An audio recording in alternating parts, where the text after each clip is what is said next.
कुठलीही व्यक्ती ही गुन्हेगार म्हणून जन्माला येत नाही. मग असे कुठले फॅक्टर्स आहे की जे त्या व्यक्तीला गुन्हेगार बनवतात? तर ह्या सर्वांची उत्तरं देणारी थिअरी म्हणजे सदरलँडची differential association theory. Hello everyone, I am advocate Asmita Rupwate आणि आजच्या ह्या व्हिडिओमध्ये आपण सदरलँडची डिफरन्शियल असोसिएशन थिअरी हे डिस्कस करणार आहोत. आता ही जी थिअरी आहे तुम्हाला परीक्षेच्या दृष्टीनं महत्त्वाची आहे. उद्या तुमचा पेपर आहे, त्यामुळं ह्या थिअरीचा व्यवस्थित अभ्यास करून जा.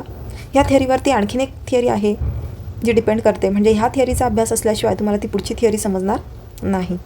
तर let's begin with this theory. आता human beings are not born criminals or non criminals, right? आपण असे जन्माला येतानाच क्रिमिनल किंवा नॉन क्रिमिनल असा टॅग घेऊन येत असतो का? नाही. From childhood itself we learn how to behave by watching others, listening to others and copying others. बघा, आपण इमिटेट करत असतो बेसिकली. आपण जे बघतो, लहान बाळ नाही का, त्याला जसं सांगितलं तो तसं करतो का? Basically we learn through imitation only. आपण इतरांना कॉपी करत असतो. जसे आपल्या आजूबाजूचे लोक करतात तसंच आपण करतो. आणि बघा, भाषा याचं एकदम ज्वलंत उदाहरण आहे. Why we learn specific language. आपण मराठी का बोलतो? कारण आपल्या घरात ते वातावरण होतं, आपल्या अवतीभवतीचे लोक मराठी बोलत होते, म्हणूनच आपणही मराठी शिकलो. हे जर आपण फ्रान्समध्ये असतो तर आपण फ्रेंच शिकलो असतो. सो इथे कुठलीही व्यक्ती ही सभोवतालच्या वातावरणामधून जे आहे शिकत असते. आता ही जी लर्निंग प्रोसेस आहे याला सोशलायझेशन असं म्हणतात. आणि हे सोशलायझेशन जे आहे याच्यामध्ये महत्त्वाचा जो रोल आहे तो कुठल्या सोशल इन्स्टिट्यूशन्सचा येतो? तर सर्वात महत्त्वाची आपली फॅमिली, त्यानंतर स्कूल, फ्रेंड्स, आपलं नेबरहूड, रिलिजन, मीडिया. तर हे आपल्याला काय शिकवत असतात? काय राईट आहे, काय रॉंग आहे, बरोबर? शाळा, परिवार, मीडिया ह्या माध्यमातून आपण काय ॲक्सेप्टेबल, काय नॉन ॲक्सेप्टेबल आहे, म्हणजे काय चूक आहे, काय बरोबर आहे, हे शिकत असतो. आता एडविन सदरलँड जो आहे त्यानं ही आयडिया जी आहे ऑफ सोशल लर्निंग ती क्राईम का होतो यासाठी एक्सप्लेन केलेली आहे. आणि त्याच्या थिअरीचं नाव आहे डिफरन्शियल असोसिएशन थिअरी. आता त्याच्यामध्ये काय आहे, क्राईम जो आहे इनहेरिट नाही केला जात, बरोबर आहे? We do not inherit crime. तर it is learned through social relationships. आपले जे समाजामध्ये संबंध असतात ह्या संबंधांमधून आपण ते शिकत असतो. तुमचे जर मित्र तसे असतील तर तुम्ही साहजिक त्या वेने जाण्याची शक्यता आहे. तुमचा परिवाराचं जर असं असेल, तुम्ही क्रिमिनल फॅमिलीमध्ये जन्माला आलात किंवा तुमच्या फॅमिलीमध्ये अशा पद्धतीच्या व्हॅल्यूज आहे की जिथे रॉंग डुईंगला जे आहे जास्त फेवर केलं जातं, तर तुम्हीसुद्धा त्या दिशेनं जाणार. म्हणजे हे असे व्हेरियस फॅक्टर्स जे आहे ही थिअरी आपल्याला एक्सप्लेन करते. So what he says, people become criminals because they learn criminal behaviour from the people around them. त्यांच्या आजूबाजूच्या लोकांकडनं ते शिकतात क्रिमिनल बिहेवियर. आता सोशलायझेशनचा मिनिंग काय आहे बरं? Meaning of socialisation in crime. तर क्राईमच्या संदर्भामध्ये सोशलायझेशन म्हणजे काय? तर सोशलायझेशन म्हणजे एक अशी प्रोसेस आहे की ज्या थ्रू एखादा व्यक्ती काय व्हॅल्यूज जे आहे ते शिकतो, बिलीफ्स जे आहे शिकत असतो, behaviour patterns, moral rules, social norms. पण क्राईमच्या बाबतीत काय आहे?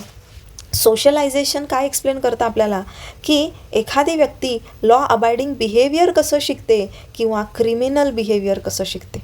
ओके, सोशलाइज करतो आपण म्हणजे काय? सोशलायझेशन म्हणजे काय की आपण ह्या सगळ्या गोष्टी, आपलं बिहेवियर, आपल्या बिलीव्स, आपल्या मॉरल व्हॅल्यूज हे सगळं आपण सोसायटीमधनंच शिकतो, राईट? आपल्या आजूबाजूच्या जे काही वातावरण आहे त्यातनं शिकत असतो, इमिजिएट जे आपलं सराउंडिंग आहे त्यातनं. मग क्राईमच्या संदर्भात काय आहे की तुम्ही लॉ अबायडिंग बिहेवियर शिकताय की क्रिमिनल बिहेवियर. तर जर ते मूल एका हेल्दी एन्व्हायरमेंटमध्ये वाढलं तर ऑब्व्हियसली त्याचं लॉफुल बिहेवियर जे आहे ते असणार आहे. म्हणजे that child is going to learn lawful behaviour. कधी? जर त्याची फॅमिली पण तशी आहे, त्याच्या फॅमिलीमध्ये पण तसंच वातावरण आहे. But if a child grows up in a criminal environment then the child is going to learn criminal behaviour only. तर सलमान खानचा कुठलासा मूवी आहे, मला वाटतं रेडी वगैरे असं काहीतरी आहे, तर तिथे फॅमिली दाखवली आहे बघा. ती पूर्ण अशी आहे की म्हणजे असं चुकीचे कामं करणारे फॅमिली ते क्राईमला जे आहे सपोर्ट करतात. आणि त्याच्यामध्ये तो जो एक छोटा मुलगा दाखवलेला आहे तो पण he is trying to imitate his elders only. So basically if you are having a healthy environment in your family then you will learn lawful behaviour. आणि त्याच्या विपरीत असेल तर criminal behaviour. So what's the core idea of differential association? आता सदरलँडची main idea काय आहे? A person becomes criminal because of access exposure to criminal ideas, values and behaviour.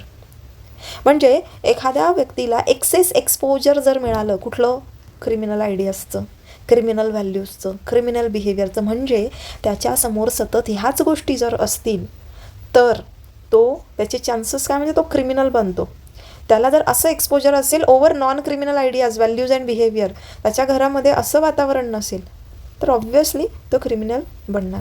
In other words, when criminal thinking becomes stronger than lawful thinking, crime happens. म्हणजे एखाद्या व्यक्तीची criminal thinking जर strong झाली lawful थिंकिंगपेक्षा, तर त्याच्या हातून crime होत असतो. So how crime is learn? तो it is learn through interaction with other people. कुठल्या बुक्स थ्रू किंवा जेनेटिक्समध्ये हे आपलं असं जीन्समध्ये येतं का? DNA टेस्ट केल्यानंतर आपल्याला काय समजतं फक्त की आपण ह्या व्यक्तीचं काही म्हणजे रिलेशन आहे की नाही आहे, whether there is some relation or not. तिथून असं समजतं का DNA मधून, आपल्या जीन्समधून, की हां ह्याच्यामध्ये चोराचे जीन्स आहेत किंवा ह्याच्यामध्ये मर्डररचा DNA? नो. सो इथे books through, genetics through crime नाही, तर इंटरॅक्शन जे आहे लोकांसोबत होतं त्यातनं तो क्राईम शिकत असतो. त्याच्यामध्ये techniques of committing crime, methods of avoiding police. आता साधं उदाहरण आहे बघा, तर एखादा व्यक्ती बाईकवर चालला आहे त्याच्या मुलासोबत आणि समोर तिथं जर ट्रॅफिक पोलीस आहे आणि त्याचे वडील जे आहे जर पटकन एखाद्या गल्लीमध्ये गाडी टाकतात, म्हणजे तिकडे समोर न घेता आतमध्ये एखादा शॉर्टकटने जे आहे ते चालले जातात. इथं ते जे मूल त्या वडिलांसोबत आहे ते काय शिकणार आहे? We can avoid police. And how we can avoid police, है ना? म्हणजे यांना अवॉइड करता येऊ शकतो. तो काय अनलॉफुल बिहेवियर जो आहे तो शिकतोय. He is learning the methods of avoiding police. He is learning the justifications for crime. क्राईमला जस्टिफाय केला जातो, आपण मागच्या काही थिअरीजमध्ये पाहिलेलं आहे. त्यानंतर मॉरल सपोर्ट फॉर क्राईम. त्यानं क्राईम केलं की त्याला मॉरल सपोर्ट मिळत असतो. Attitudes that support law violation. Law व्हायोलेशनला सपोर्ट करणारा ॲटिट्यूड, हे सगळं तो त्याच्या म्हणजे ज्या लोकांशी त्याचं इंटरॅक्शन होतं आहे त्यांच्याकडनं हे शिकत असतो. सो त्या मुलाला जर सुरुवातीपासून अशा लोकांसोबत त्याचं इंटरॅक्शन असेल, अशा लोकांसोबत त्याचं उठणं बसणं असेल, then he is going to learn how to commit crime. Okay. Then role of social groups in criminal socialisation. आता सोशल ग्रुप्सचा काय रोल आहे, म्हणजे ह्याच्या सोशल इन्स्टिट्यूशन्स आहे. आता फॅमिलीमध्ये जर एखादं मूल जे आहे डोमेस्टिक व्हायलन्स बघतोय, सतत तिथे मारहाण आहे त्याच्या आईला आणि सबस्टन्स अब्यूज आहे, ड्रग्स वगैरे घेतले जात आहेत, अल्कोहल आहे, इलिगल ॲक्टिव्हिटीज जर नॉर्मल है, देन त्या मुलासाठी पण वो बच्चा भी उसके लिए अल्कोहल कंज्यूम करना नॉर्मल चीज़ रहेगी. त्याच्यासाठी एखाद्या स्त्रीला मारहाण करणं हे नॉर्मल असणार आहे, बिकॉज उसके घर में ही उसने वो सीखा है that it is very normal. If your mother does not cook a very tasty meal, म्हणजे एखाद्या वेळेला एखादी भाजी खूप टेस्टी नसेल, and if your father is shouting at her, yelling at her and throwing away the plate, for the child it becomes very normal that if it is not according to his taste, he can throw the plate, he can throw the food, or he can yell at the mother or woman in general. Okay, and he repeats the same with his wife also. So here what is happening की ते मूल जे आहे त्याच्या फॅमिलीतनं शिकतं आहे की illegal कामं जी आहे, रॉंगफुल ॲक्ट जे आहे हे नॉर्मल आहे, त्याच्यासाठी ते काही वेगळं नसतंच. बाईवर हात करणं हे नॉर्मल असतं. Okay. Then friends and peer groups. आता याचा पण खूप मोठा प्रभाव असतो. कधी कधी काय होतं की घरातलं वातावरण खूप चांगलं असतं, पण जी संगत असते ती खूप खराब असते आणि फ्रेंड्ससोबत राहून ते क्राईम कमिट करतात. म्हणजे अगदी मित्रांसोबत पहिलं सिगारेट पिणं, पहिली ड्रिंक पिणं आणि ह्या असल्या गोष्टींपासून जे आहे सुरुवात होताना आपल्याला दिसते. Then comes neighbourhood. नेबरहूड म्हणजे काय? Living in crime prone areas normalises illegal activities and reduces fear of crime. जर तुम्ही क्राईम प्रोन एरियाजमध्ये राहत असाल तर तिथे काय होतं की क्राईमची भीतीच नसते, कारण की दॅट इज व्हेरी नॉर्मल, तो रेग्युलर भाग आहे तिथल्या लाईफचा, असं स्लम वगैरे जे असेल तिथे जनरली. Then gangs. आता गँग्स तर काय आहे बेसिकली, हे गँग्समध्ये तर क्रिमिनल सोशलायझेशन इन्स्टिट्यूशनच आहे एक प्रकारचं. का? कारण तिथे क्राईम शिकलाही जातो आहे आणि क्राईमसाठी तिथे वाहवाही होते आणि क्राईम करणाऱ्याला तिथे इज्जत पण मिळते. त्यांची एक वेगळीच दुनिया आहे. आपण हे सबकल्चरमध्ये पाहिलं होतं, जी सबकल्चरची थिअरी होती त्यात आपण पाहिलं आहे. Then principle of definitions. आता इथे ना डेफिनेशन्स म्हटले. सदरलँड काय म्हणतो आहे? सदरलँड की people learn definitions of behaviour. एक आहे definitions favourable to law, definitions unfavourable to law. आता सदरलँडच्या ह्या पर्टिक्युलर थिअरीमध्ये हे डेफिनेशन्स फेवरेबल टू लॉ आणि अनफेवरेबल टू लॉ हे महत्त्वाचे आहे, हे विसरू नका. आता याचा मिनिंग काय होतं बघा.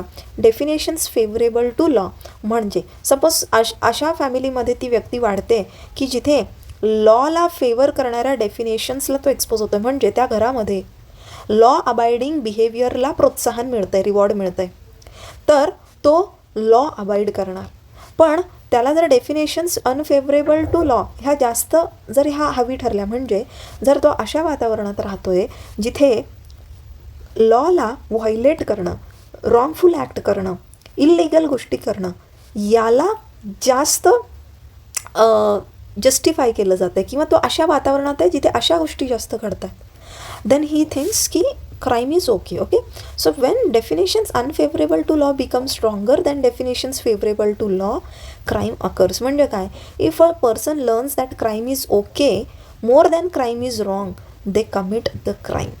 म्हणजे आता सपोज हे एखादं मूल आहे आणि त्याला सुरुवातीपासून तो अशा वातावरणात आहे अँड ही इज गेटिंग की आप किसी को if you are teasing someone then it's a bad habit, आणि त्या गोष्टीसाठी त्याला रोखलं जातं, टोकलं जातं आहे. स्कूल फॅमिलीमध्ये पण त्याचे आजी आजोबा पण त्याला बोलतात, त्याचे शेजार पाजारचे पण त्याला ओरडतात. तो ज्या स्कूलमध्ये जातो तिथे पण टीजिंग जी आहे ती अप्रिशिएट नाही केली जाते, त्याला टीचर्स ते चुकीचं सांगतात. मग ह्या व्यक्तीला कुठलं डेफिनेशन्स भेटल्या जास्त, डेफिनेशन्स फेवरेबल टू लॉ. पण त्याच व्यक्तीच्या घरात जर तो कोणाला टीज करतोय तो मतलब दॅट इज नॉर्मल थिंग, त्याच्या घरात त्याला कोणी ओरडत नाही आणि ही थिंग्स की टीजिंग someone is a good thing and it is okay. So जेव्हा तो कोणाला टीज करतो आणि त्याला त्याचे घरातले ओरडत नाही, त्यासाठी त्याला एक प्रकारे पनिशमेंट नाही मिळत आहे बेसिकली. ओके, उलट त्याचं कौतुक केलं जातं आहे. मग अशा वेळेला किंवा त्याच्या घरात पण तो तेच बघतो आहे की हाऊ हिज फादर और हिज एल्डर्स और हिज कझन्स दे मॉक अदर पीपल और दे टीज गर्ल्स, इव टीजिंग करताय, तर मग तो तशा पद्धतीचं बिहेवियर शिकणार आहे. म्हणजे डेफिनेशन्स अनफेवरेबल टू लॉ जर त्याच्या जास्त त्याला मिळाल्या तर काय होणार आहे, तो क्राईम कमिट करणार आहे. ना फ्रिक्वेन्सी, ड्युरेशन आणि प्रायोरिटी आणि इंटेन्सिटी. आता क्राईम लर्निंग कशावर डिपेंड करतं, फ्रिक्वेन्सी की how often a person interacts with criminal, तो किती सातत्य घेते आहे, म्हणजे किती वेळा तो क्रिमिनलसोबत इंटरॅक्ट करतो आहे, किती कालावधीसाठी तो इंटरॅक्शन करतो आहे. प्रायोरिटी, लाईफच्या किती अर्ली स्टेजमध्ये त्याचं इंटरॅक्शन आहे क्रिमिनलसोबत. इंटेन्सिटी, जे लोक क्रिमिनल आहे त्याच्याशी त्याचं नातं कसं आहे, म्हणजे इमोशनल क्लोजनेस आहे का. आता क्राईम करणारा जर त्याचा फादरच आहे, त्याचे फॅमिली मेंबर्स आहे, ऑटोमॅटिकली इमोशनल क्लोजनेस जास्त असणार आहे, ह्या सगळ्या गोष्टी जास्त असणार आहे. आणि हे सगळंच जास्त असेल तर क्राईम लर्निंग जे आहे ते जास्त लवकर स्टेजवर होणार आहे आणि जास्त स्ट्रॉंग इन्फ्लुएन्स असणार आहे त्याचा. So for example, if a boy grows up in a neighbourhood where theft and drug selling are common, then his elder brother is involved in illegal activities, त्याचा भाऊसुद्धा इलिगल ॲक्टिव्हिटीजमध्ये इन्वॉल्ड आहे. त्याचे friends जे आहे क्रिमिनल्सला admire करतात, म्हणजे गुंडांना, गँगस्टर्सला, तर नाही का असं एक आयडियल म्हणून बघतात अशी लोकं. And they talk proudly about crimes. मग त्यावेळेला ते मूलसुद्धा काय शिकतं की क्राईमने पैसा येतो आहे, क्राईमने इज्जत मिळते, पोलिसांना तर आपण अवॉइड करू शकतो आणि क्राईम तर खूप नॉर्मल आहे. सो इथे जर आपण केस स्टडी पाहिला तर अर्बन स्लम यूथ गँग केस. सो इथे बऱ्याचशा सोशियोलॉजिकल फील्ड स्टडीजमध्ये अर्बन स्लम एरियाज जे आहे इथं जेव्हा अभ्यास झाला तेव्हा रिसर्चर्सने एक ऑब्झर्व केलं की जी मुलं वर ग्रोईंग अप इन अ गँग डॉमिनेटेड लोकॅलिटीज, जे गँग जिथं राहतात अशा लोकॅलिटीमध्ये जे मुलं वाढली आहे ते क्रिमिनल बिहेवियरला खूप लवकर इंट्रोड्यूस झालेली आहेत. आणि ह्या मुलांनी आधी छोटे मोठं म्हणजे छोटी मोठी त्यांना मदत केली, निरोप देऊ लागले, मग नाही का लुकआउट्स म्हणजे असं लक्ष ठेवून असतात की कोणी येत तर नाही, पटकन त्याला सावध करणं, आणि त्यांना जे आहे गँगने प्रेस केलं छोट्या छोट्या गोष्टींसाठी पण. आणि त्यानंतर मग ओव्हर टाईम त्यांनी जे आहे थेफ्ट कमिट करणं, पोलिसांना चकवा देणं, व्हायलन्स वगैरे जस्टिफाय करणं, ह्या असल्या गोष्टी ज्या आहेत त्या जस्टिफाय केल्या आणि त्यांनी त्या शिकल्या. So what's the relationship between socialisation and crime. तर सोशलायझेशनने माणसाचा थिंकिंग पॅटर्न जो आहे तो घडत असतो, मॉरल बिलीफ शेप होत असतात, बिहेवियर चॉईस, इमोशनल रिॲक्शन्स. आणि जेव्हा सोशलायझेशन तुमचं क्रिमिनल एन्व्हायरमेंटसोबत होतं त्यावेळेला तुम्ही क्राईम शिकतात. सो बॅड सोशलायझेशनमुळे क्रिमिनल लर्निंग होतं आणि क्रिमिनल आयडेंटिटी निर्माण होते, क्रिमिनल बिहेवियर पाहायला भेटतं. आणि याची मदत जी आहे, या थिअरीची मदत आपल्याला होते की आपल्याला क्राईम प्रिव्हेन्शन पॉलिसीज कशा बनवता येतील, ज्युव्हेनाईल जस्टिस रिफॉर्म्स की कुठल्या अशा गोष्टी आहेत की त्या आपण इंट्रोड्यूस केल्या तर ह्या लहान वयात क्राईम करणाऱ्या मुलांमध्ये जे आहे बदल घडेल, रिहॅबिलिटेशन प्रोग्राम्स आपल्याला बनवता येतात, प्रिझन रिफॉर्म्स करता येतात, कम्युनिटी डेव्हलपमेंटवरती काम करता येतं आणि चाइल्ड प्रोटेक्शन सिस्टीम्समध्ये सुद्धा आपल्याला बदलाव करता येतात आणि त्या अनुषंगाने ते डिझाईन करता येते. So this was about differential association theory. तुम्हाला जर माझं शिकवणं आवडत असेल तर तुम्ही माझ्याकडे ऑनलाईन क्लासेस जॉईन करू शकतात. रोज संध्याकाळी आपले ऑनलाईन क्लासेस कंडक्ट केले जातात आणि त्यासाठी तुम्ही ह्या नंबरवरती मला संपर्क साधू शकतात. आपला पासिंग रिझल्ट हा 100% आहे. आपल्या प्रत्येक बॅचचा 100% रिझल्ट प्रत्येक वेळेला लागतो. So yes, if you want someone to guide you personally then you can consider joining my classes.